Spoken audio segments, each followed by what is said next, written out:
Hello and welcome to the Sisters for Fitness Wellness Show. I'm Stephanie Gaines-Bryant. Our guest today is Angel Livas. She's a small business owner. She's also the founder of The Woman Behind the Business. Welcome, Angel. Thank you for having me. Now, Angel, you have been a small business owner for how long? 2.5 years. So how did you get your start? What made you or gave you the belief that you could do your own thing? Where did you start from? Did you start in corporate America, then make that transition? Tell us a little bit about your story. So I've worked in media, television and radio for nearly 20 years, which is crazy. And during that time, I had a lot of wonderful teachers and people who taught me so many different facets about media and business.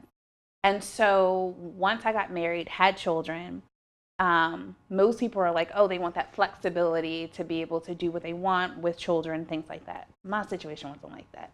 My situation was more so, I had been working at an organization for a decade, and while I was out on maternity leave, they decided that they were going to make some transitions. And part of that transition process was doing away with our media department. And so sometimes God creates situations that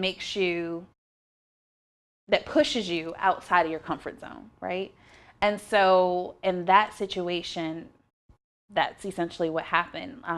Once I left that organization, I decided that, okay, I'm going to try to find another job. And so I remember I did it for a few months. Not to say that I could not have found another job, but during that process, everybody was telling me the same thing.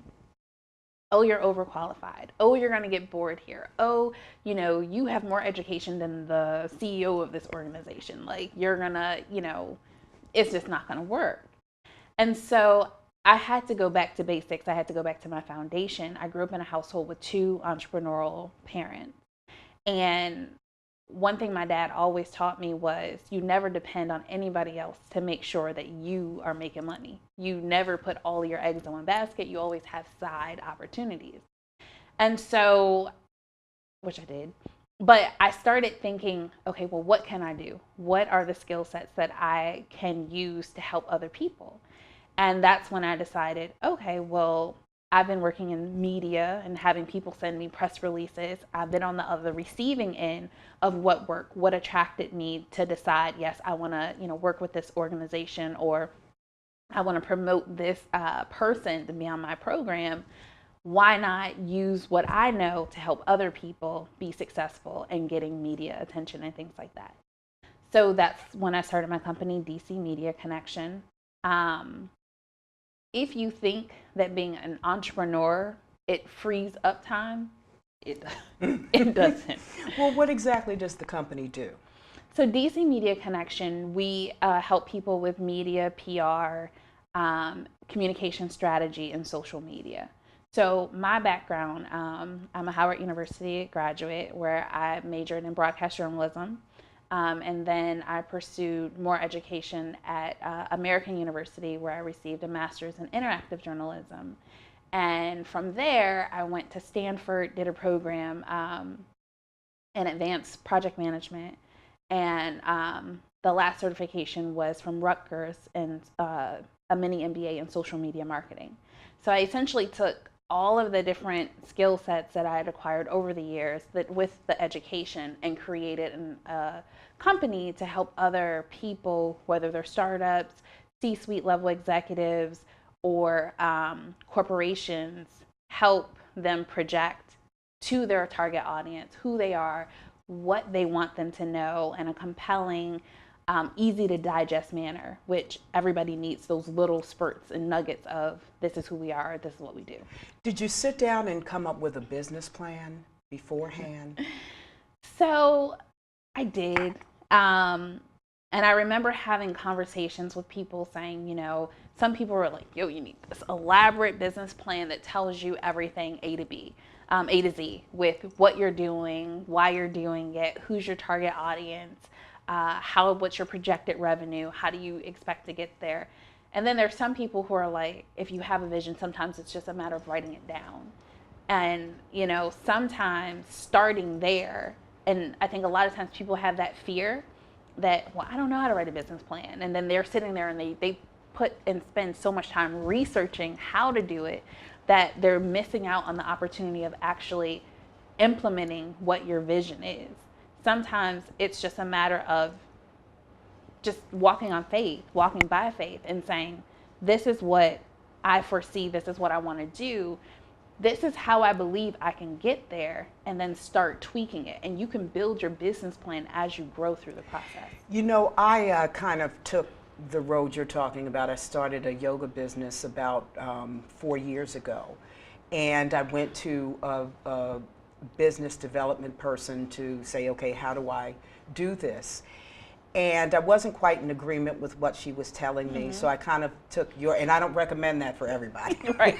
You gotta. I don't recommend, but I did. I built as I grew instead of sitting. That just didn't work for me. So I guess it's a matter of what works for each individual. Yeah, so I remember when I first started DC Media Connection, Mr. Thomas Dortch, he has a company based out of Atlanta, Georgia. He's one of the original founders of 100 Black Men.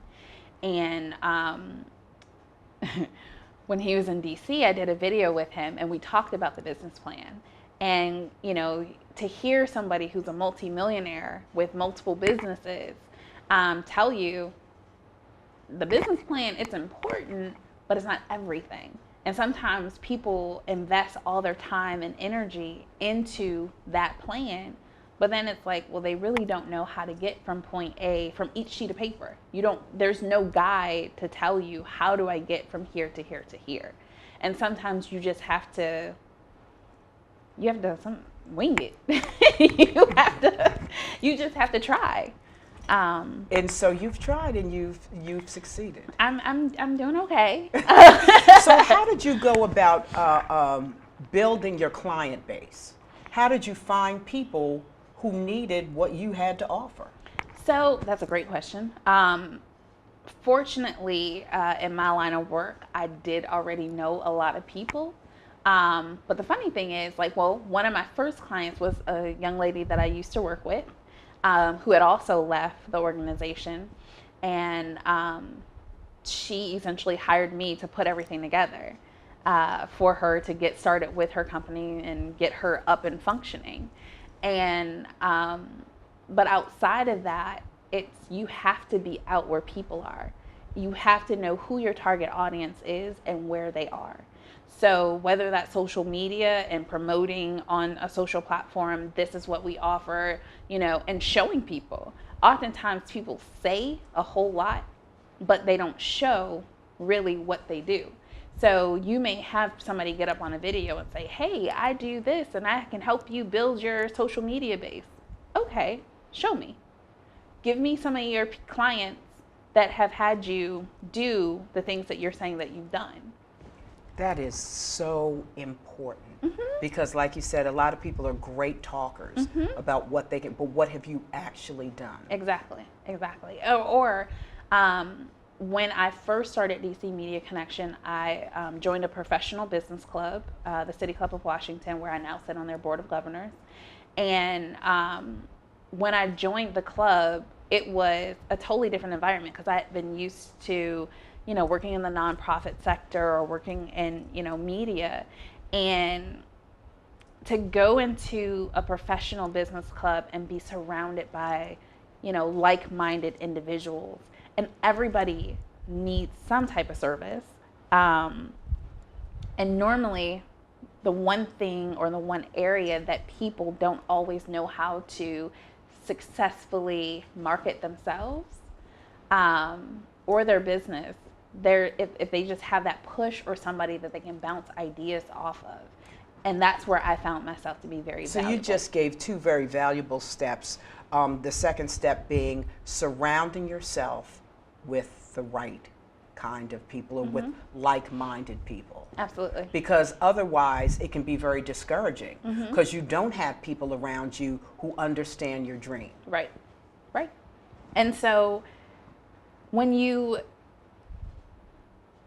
when you're going through obstacles, oftentimes people tell you, oh, don't tell everybody your business. And I don't really think it's a matter of don't tell everybody. Well, you should just be mindful of the people that you share your information with. Because if you're sharing that information with the wrong types of people, they will crush your dreams before you even start mapping it out. And unless you just have a strong will to persevere, and you just believe in yourself that much, the wrong person, putting your dreams in the wrong person's hands, it's a disservice to you. And I often, not to get preachy, but I often believe that God implants those visions into your life.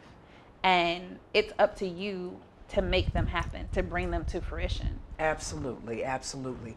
Let's talk about the fact that you are a mother of two small children, and you've got a business you're running.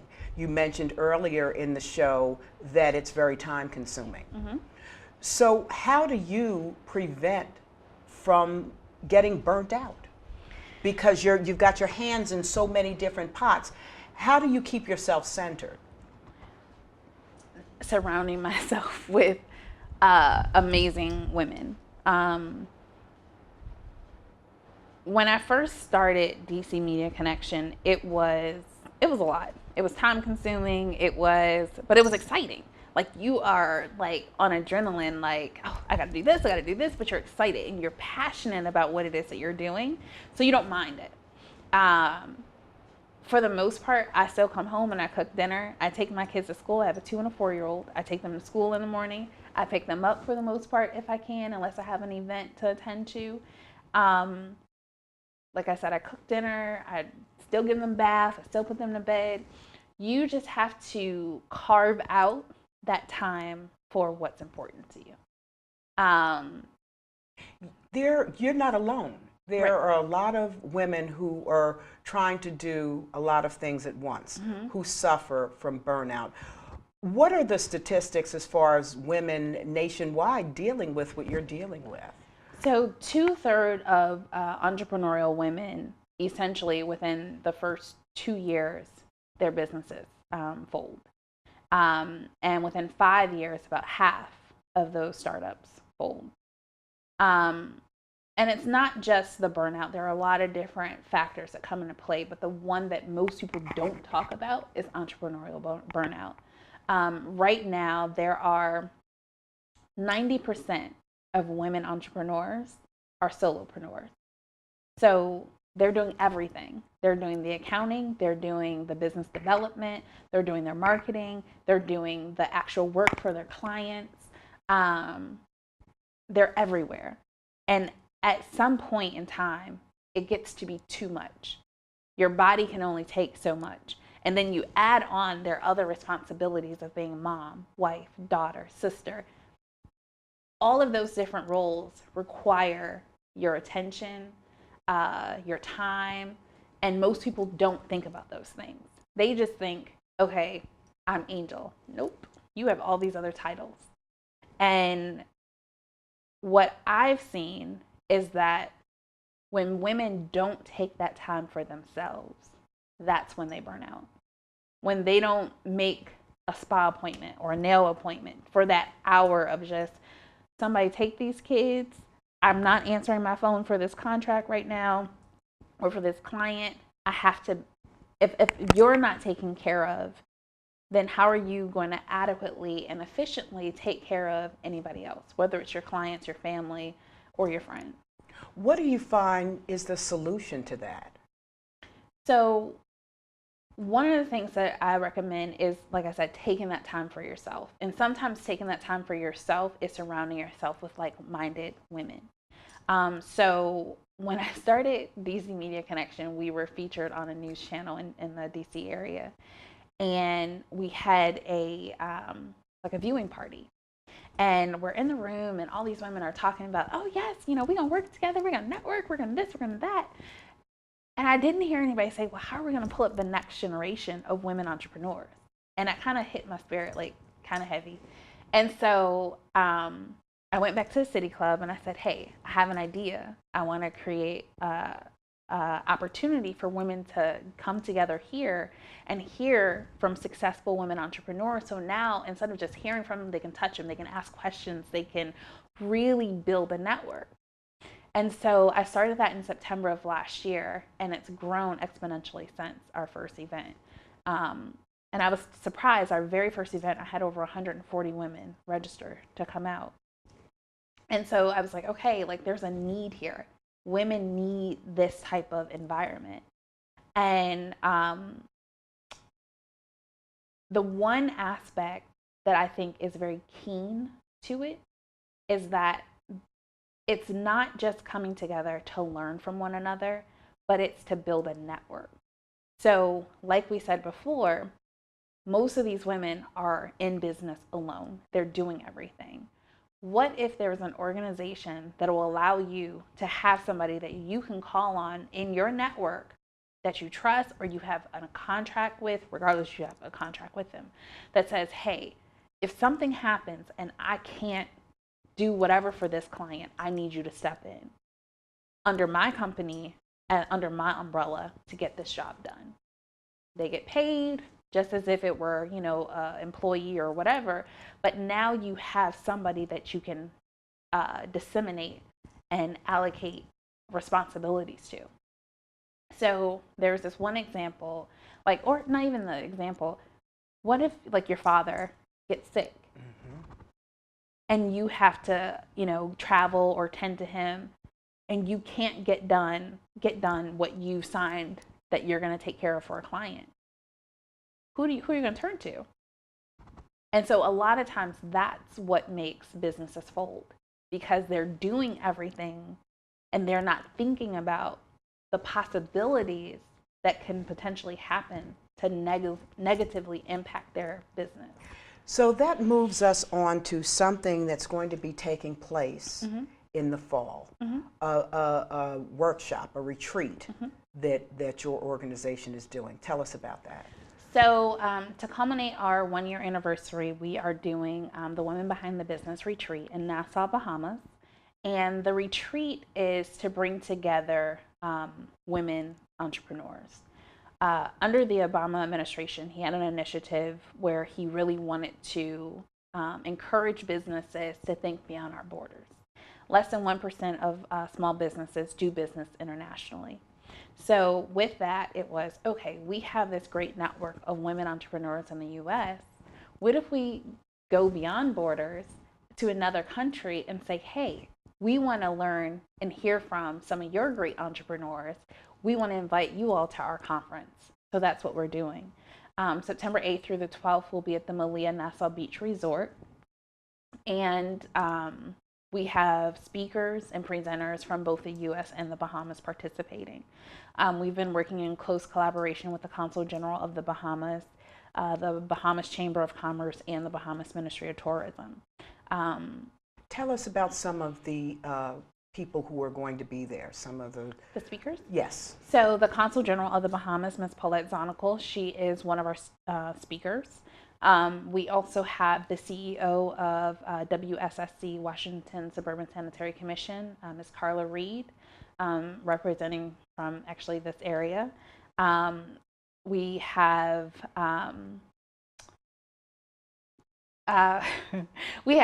different business people, different like you said, business hands-on, people, that hands-on, people can talk to. where they can, they can touch them, they can feel them, they can really learn from them outside of just sitting in a classroom type setting, listening to them speak.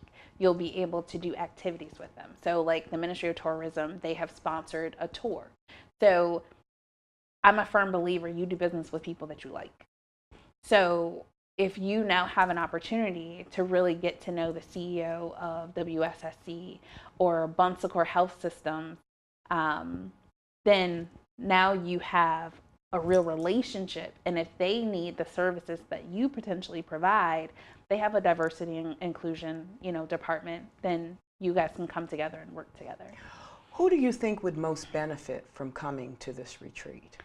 It's a wide array. Like if you're a woman entrepreneur, you will benefit from coming to the Women Behind the Business retreat. The sessions range from, doing yoga on the beach in the morning to, like I said, the activities sponsored by the Ministry of Tourism. We'll be talking about dominating in a male-dominated industry, where we have Miss Elaine Sands, who is the former superintendent of the Bahamas Police Department. We have Monica Hawkins, who does a lot of business relations with C-suite executives here in the United States, who will be there speaking as a presenter, as well as, again, just being a participant in the retreat. So if you're thinking about starting a business, would it be something that would... Absolutely. So we have two different tracks. We have a track for our startup businesses, as well as a track for our more seasoned women entrepreneurs. So if you're looking to start a business, you can learn about creating a business plan. What are the steps to making sure that you are actually legally registered as a business? They're going to talk about all those different things. They're going to talk about making sure that your dollars make sense, or that your business plan makes sense in regards to finances. All of those different entities will be discussed, as well as some different fun activities. We'll have a pajama party one night, where the ladies can just be ladies and have fun and network and really grow and foster these relationships. Sounds really good. And it's going to be 4 days, or how many days? It's 5 days, 4 nights. But the last day, you do whatever you want. It's a free day. That's that whole rest, relaxation, and rejuvenate yourself. Because oftentimes when you go to conferences, you're tired when you get back, because you've just been on the go, go, go, or you're in sessions all day. The majority of our sessions are Saturday and Sunday. And then you have all day Monday to do as you please, and we fly out Tuesday. Wow, that sounds good. It sounds like a good opportunity for people who are and who do have their own business, and who don't, because it's that hands-on. You need to be able to really be able to sit down and talk to someone and say, hey, this is what I'm planning to do. What do you tell women who have dreams and ideas like yours, but they've also got that fear and doubt? That fear and doubt, you can't listen to it. Oftentimes, like I said before, it comes in the matter of other people telling you, no, that doesn't make sense, you shouldn't do that. That feeds that fear and doubt. So if you're surrounding yourself with people who are encouraging you, even if you just throw it out there yo, I have this idea, and there's an encouraging person around you, then they're going to make you feel good about the idea. They're going to continue to feed you yes, you can do that. Or they're going to come. Example, with this retreat, I shied away from it. I was I can't do that. I've never done anything internationally. Why would I do this? And when the administration changed, I was well, I knew it was going to change regardless, but there's no longer, why am I going after trying to increase women doing business internationally? I was trying to talk myself out of it. And the consul general ran into me. She was like, so how are we coming with this retreat? I was like, huh? And she was like, how are we coming? And I told her, I said, well, this current administration isn't big on international business like that. They want more things done here in America. She said, so you figure out a way that it makes sense for you to keep doing it, because I expect to see you in the Bahamas in September. And I was like, okay, you need somebody to hold you accountable. When you have dreams, when you have visions, you have to have people who believe in you. And if you have that, then it makes it easier. It makes it, you feel like you have somebody rooting for you. Also, you said something very key at the beginning of the show. You were saying how you just can't, you just have to come out of your comfort zone. Oh, yeah. You have to step out of what you don't know, what you're fearful of, the unknown. Everything's unknown. You got to step out of that comfort zone. The fear of the unknown is it's scary. And a lot of times I really think people have brilliant ideas, but they're so afraid to just jump out there and try. And so the other part of what I do is just really try to be that encouraging force to let people know, like, it's not always easy for me. It's not always a walk in the park. It's not always where I'm like, oh yes, I can do this. I'm about to step out here. I just surround myself with people who constantly encourage me and push me. And when you have that encouragement, when you have the right people in your corner, there's no limit to where you can go. Before we run out of time, I want you to go over one more time the retreat that's taking place in September. And now is the time to get involved. If you're listening and you're watching and you're interested, tell us one more time. This is taking place in September. It's a workshop. You're going to have all kinds of speakers. Yeah, so the retreat, again, it's September 8th through the 12th in Nassau, Bahamas. It's taking place at the Melia Nassau Beach Resort. We have dynamic speakers from both the U.S. and the Bahamas. Some of our speakers include, like I said, the Consul General of the Bahamas, Ms. Paulette Zonical. We have the WIP President, Women Impacting Public Policy, Angela Dingle. We have Bon Secours Health Systems Chief Diversity Officer, Gloria Goings. Well, what we're going to do is we're going to give the information on how people can get in touch with you or go on the website and take a look at what you guys are doing. Thank you so much for joining us. Thank you for having me. It's been a pleasure. You've been watching the Sisters for Fitness Wellness Show. We've been speaking to Angel Livas, and she is the founder of The Woman Behind the Business, and she is sure enough behind a great enterprise. Thank you so much for joining us. Have a great day.